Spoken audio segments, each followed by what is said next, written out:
So we can take CO2 at ambient condition from a gas holder, which is our dome. We compress, we go to 60 bar, we cool down at 20 degree, we liquefy, and we have from 1 kilogram of CO2, we have 1 liter storage facility at 60 bar ambient condition, which is carbon steel, very cheap vessel, which make the technology very cheap and cost effective and efficient.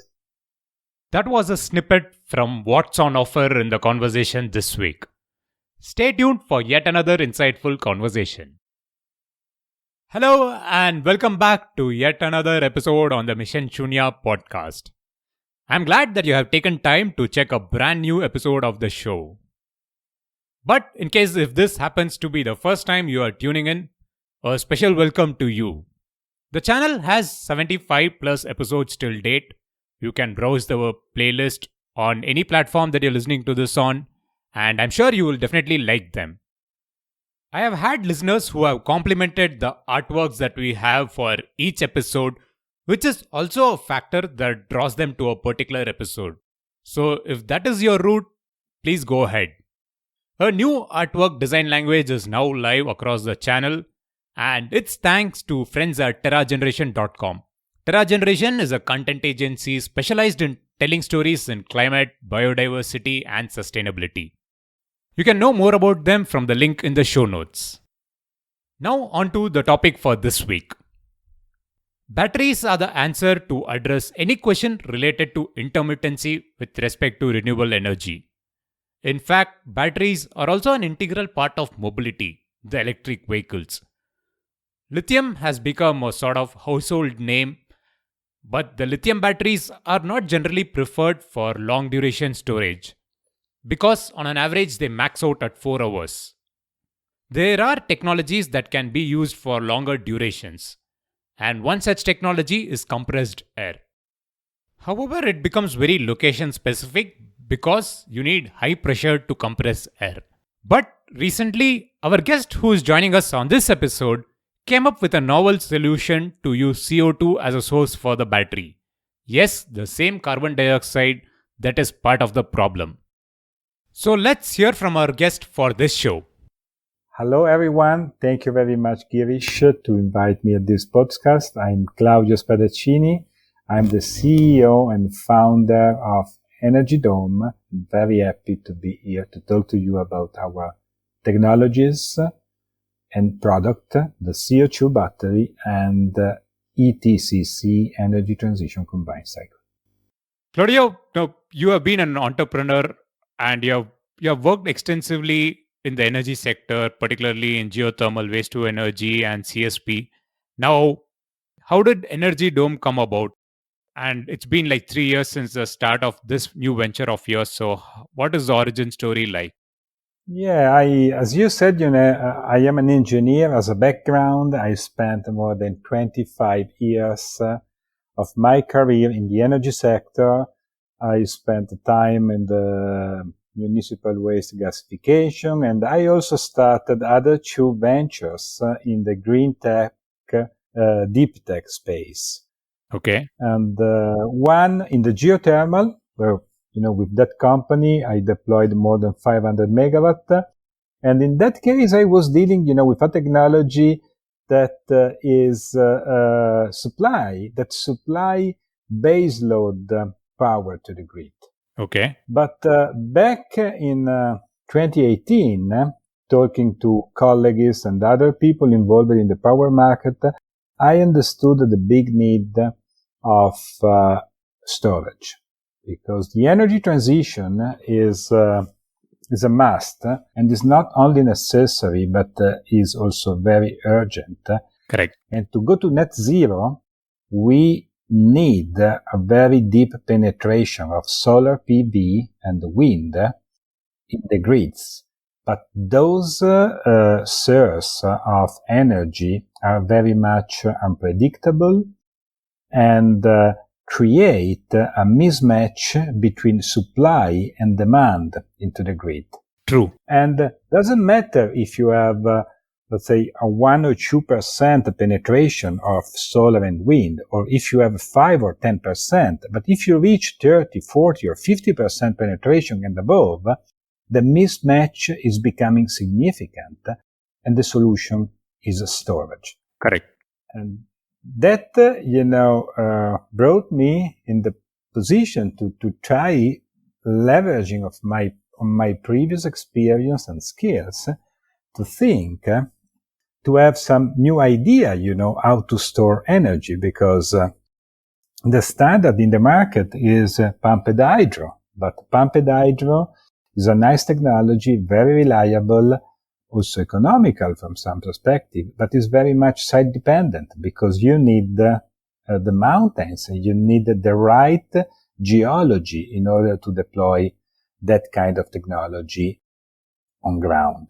On the other hand, there are the lithium-ion batteries, which are good, but are good normally for very short time of storage, not for long duration energy storage. So at that point in time, I started to look at some, let's say, way to try to store energy. I studied how compressed air energy storage works, how liquid air energy storage works, and I came out with this idea to use CO2 in a closed loop in a very simple process to store efficiently and cost-effective electrical energy to allow a much deeper penetration of solar and wind into the grid.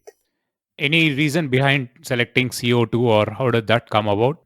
That is a very good question indeed. And the reason, why I had the idea to use CO2 is because the CO2 can be liquefied at high pressure and ambient temperature. This peculiarity of the CO2 make the CO2 the perfect fluid to make a long-duration energy storage plant cost-competitive and very high efficiency. And I try to explain you this a bit better, just starting from how compressed air energy storage works and liquid air energy storage works. Yeah, that'll be a good comparison for long duration storage. So what is the other technology benefit? Compressed air energy storage is pretty simple as a concept. You take ambient air, and through a compressor, you compress the ambient air to 70 or more bars, and then after cooling down the air is stored in salt cavern normally.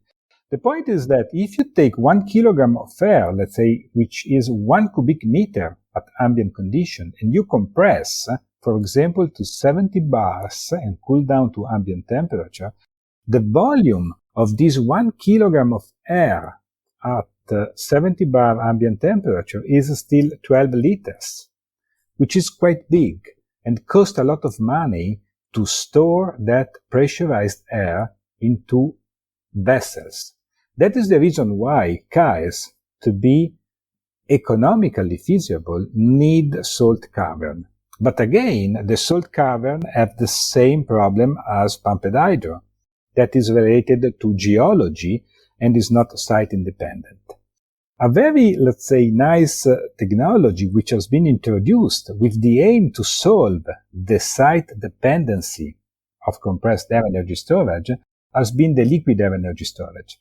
Fair. In liquid air energy storage, if you take the same kilogram of air which at ambient condition occupy 1 cubic meter, and you compress and you cool down to minus 180 degrees C, air liquefy. And that volume, instead of being 12 liters, is only 1 liter. Wow. So the vessel to keep that cryogenic air, liquid air, in that vessel is very small, and that's fine. Yes, but it's cryogenic. It's minus 180 degrees. Correct. And this costs money. You need exotic material, and there are a lot of difficulties, in doing that. CO2 is just as liquid air, but is liquid at ambient temperature instead of minus 180 degrees. So we can take CO2 at ambient condition from a gas holder, which is our dome. We compress, we go to 60 bar, we cool down at 20 degrees, we liquefy, and we have from 1 kilogram of CO2, we have 1 liter storage facility at 60 bar ambient condition, which is carbon steel, very cheap vessel, which make the technology very cheap and cost effective and efficient. Wow, that is really interesting, and it's good to know that it combines both the benefit of compressed air and liquid air. And you did mention about the cost benefits to an extent between CO2 storage and compressed air and liquid air. Now, was the technology and the solution, was it really straightforward, or did you face any technical challenges as you got started with this? So when I started the company back in January 2019, I have got the idea. In February, I just filed the first patent for the technology. And then mid 2019, I started the development of the company. The process, which is at the basis of Energy Dome and is at the basis of the CO2 battery, is a very simple process because it's just compression of CO2, which is a gas very easy to be compressed from ambient pressure and temperature to medium pressure, 50-60 bar, and then cool down, store the heat in a thermal storage, and store the liquid CO2 in vessels. The process is pretty simple. The process is very well understood from skilled engineer in the process industry, in the process power plant, and has the very key and unique advantage that can be implemented with all off-the-shelf component. It means that, the Energy Dome technology, the CO2 battery, is not a product that has to research and develop new material or new component, but is just a new process which was never discovered before, which using existing component which can be purchased through tier 1 OEM all over the world, can guarantee the right performances and give the right cost competitiveness to the product. That is the reason why, starting from mid-2019, we are just now almost ready to start up our first commercial demonstration facility, which we have built in Sardinia, the big island in Italy. And just after 2 years of operation, we have a real plant, industrial scale, not a lab plant, Wow. which is going to be commissioned next month in Sardinia. Wow, that's really wonderful. And it's good to know that you bring about existing products from the market ready to use and then get it ready for this technology, this kind of energy storage. And it's most interesting to know that 2.5 years is what the time it's taken for you to start from scratch to kind of have a ready to install project. That's really wonderful. Now we do see two kind of products, CO2 battery and energy transition combined cycle. So what is the difference, and are these for any particular applications or markets in general? Yes, that is a very good question, and thank you for that. We have two products indeed, which we have developed and we are offering to the market. The CO2 battery is the product for long duration energy storage. Okay. This is the product which compete in the market. In that market, we have energy storage as a benchmark, the lithium-ion batteries. We are targeting to be in the market very soon. Next quarter, we will be starting to bid our system.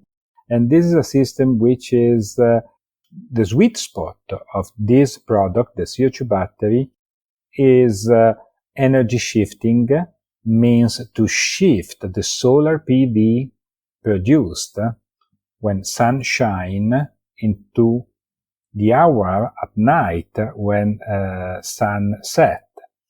And or to use this, let's say, energy storage system to stabilize the grid. This is a battery. It makes the same like lithium-ion batteries, but for longer duration. So we can store energy ranging from 4 to 24 plus hours, while lithium-ion batteries are good normally to store up to 2, maximum 4 hours. And beyond that 4 hours, started to be really not commercially, not economically viable. Correct.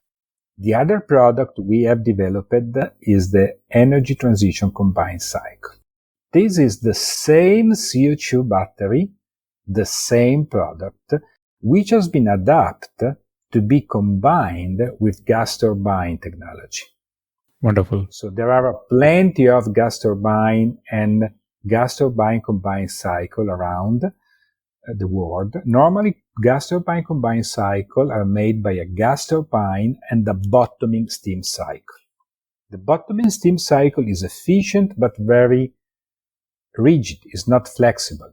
What we do with the ETCC is that we have a flexible combined cycle application where we can store part of the energy when the energy is very cheap in the grid, and when we need much power to feed the grid and to stabilize the grid, and the gas turbine are started to feed that electricity into the grid, the ETCC is offering to the market a combined cycle solution which reach an efficiency of almost 80% during discharge phase.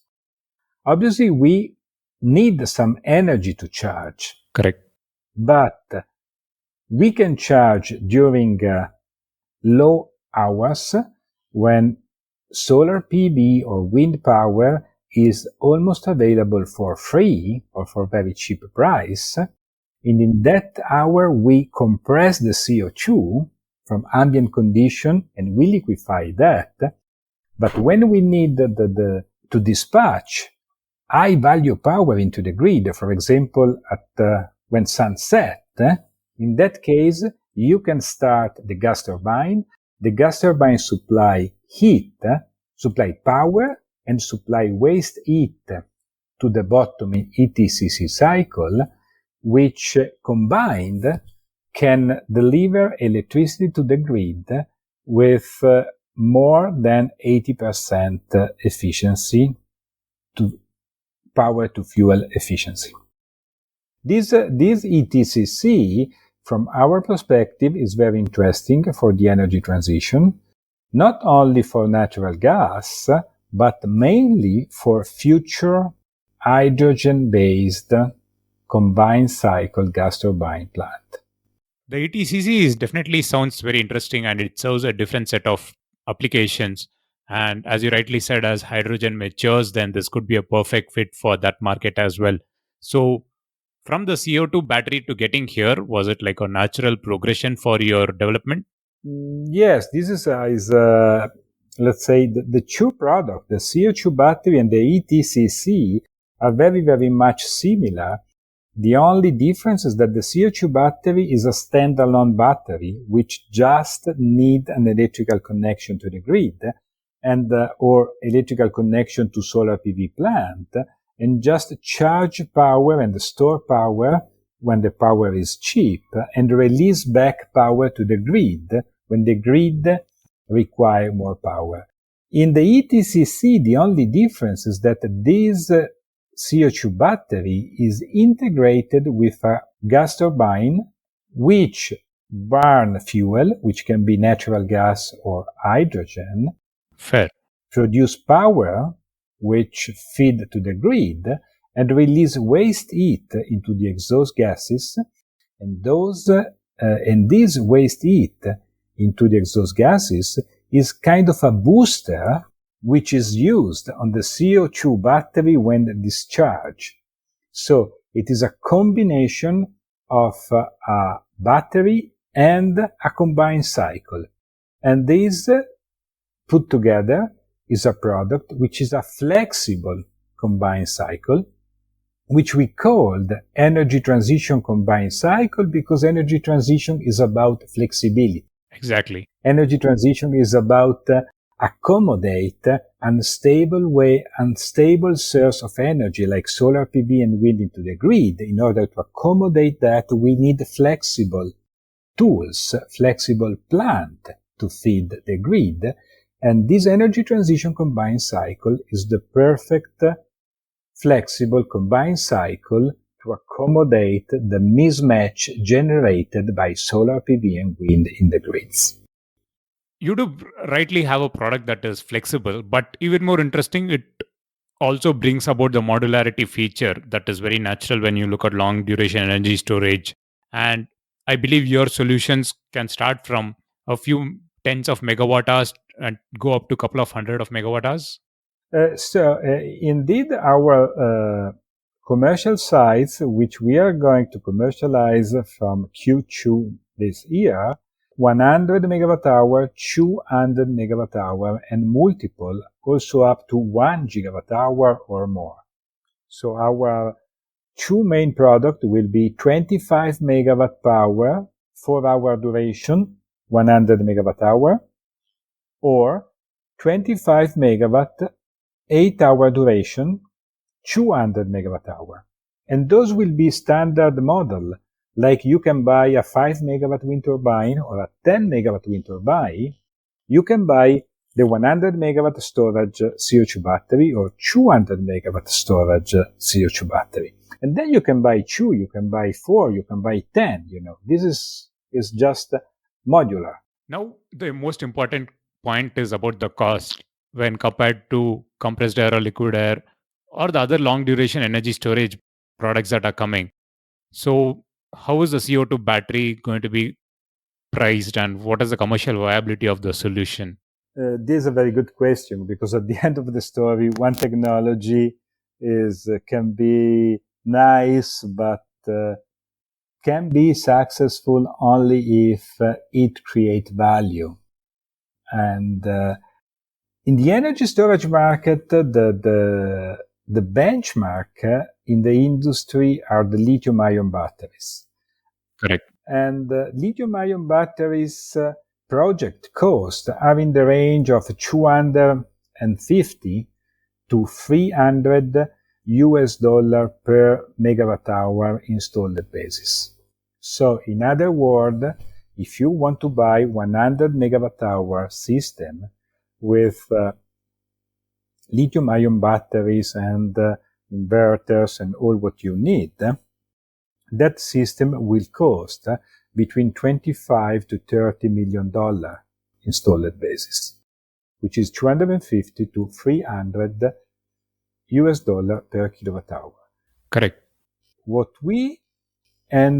If you go to in the 8-hour duration, if we look to a system which is 8-hour duration, we have a total cost installed basis which is half of lithium-ion batteries, and our lifetime is double than lithium-ion batteries, because lithium-ion batteries just last for 12 years, sometimes 10, sometimes a bit longer.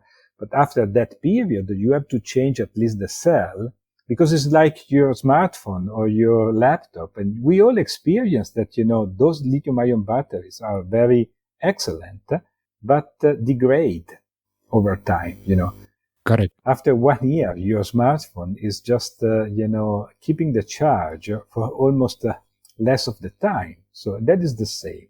In our case, our capex are half if compared to the same size, and our lifetime is just double. And our round-trip efficiency, if you take as an average, is the same as lithium-ion batteries, because lithium-ion batteries are 85% efficiency at the beginning, but degrade over times. And after 10 years, they are just close to 70% efficiency. As an average, those are below 75% efficiency. And we are 75+% round trip efficiency, half of the cost, double lifetime. That's really wonderful. Claudio, now on a final note, you do have projects coming up and you did close a big round of funding recently. So, what's next after the initial pilot project, initial implementation that you're going to have in Q2 of 2022? Where are the other projects coming up? I'm sure with this kind of projections that you have, there must be a lot of demand for your products. So, where are the next projects coming along? Very good question. So as we spoke before, Energy Dome is very young. We just started mid of 2019, and the execution team has been established in the beginning 2020. After only 2 years of operation, we are very close to start our first commercial demonstration facility, which is 2.5 megawatt, 4 megawatt hour in Sardinia. After that, we will be, after this commercial demonstration facility will be up and running, we will have totally de-risked the technology and we will be ready to bid our commercial solution to the market.